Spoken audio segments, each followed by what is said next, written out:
Unge vælgere, barndommens tid med leg og pjat, den er nu omme.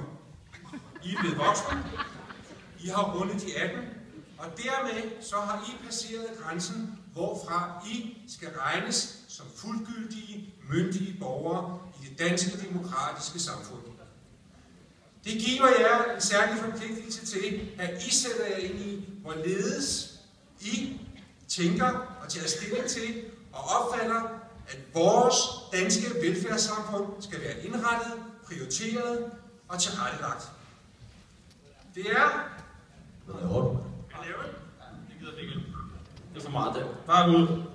Fuck af. Fuck af.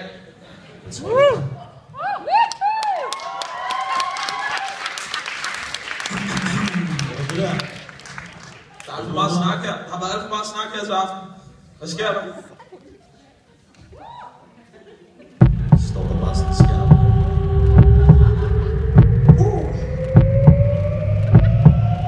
Hallo, hvad så?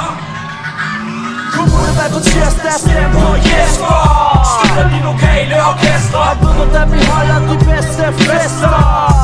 For han er vores borgmester. Kommunevalg på tirsdag, stem på Jesper. Støtter de lokale orkestre. Og ved hvordan man holder de fedeste fester.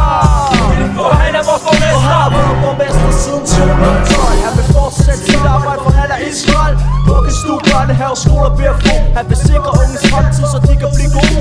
Arbejde i Ballerup Kommune er ikke for sjov. Fællesskab i centrum og uddannelse og behov. Han skal fortsætte med at være borgmester i vores by. Det er nemlig ham, som der skaber kommunens ry.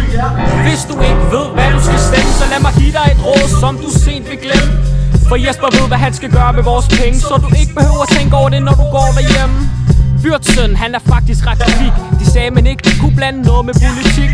Gør ham hovedløs, det går i god harmonik.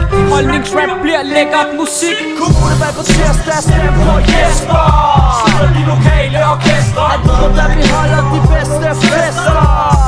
For han er vores borgmester. Kommunevalg på tirsdag, stem på Jesper. Støtter de lokale orkestre. Han ved, hvordan man holder de fedeste fester.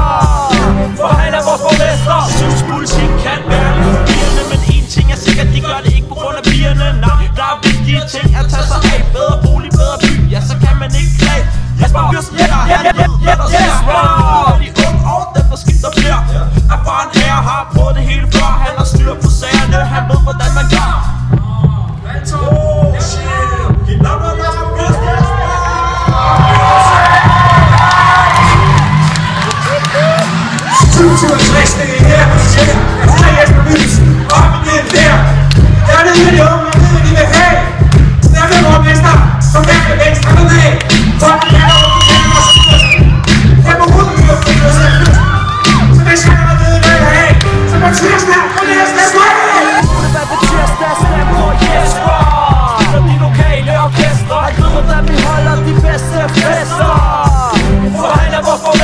Kommunevalg på tirsdag, stem på Jesper. Støtter de lokale orkestre. Han ved, hvordan man holder de fedeste fester.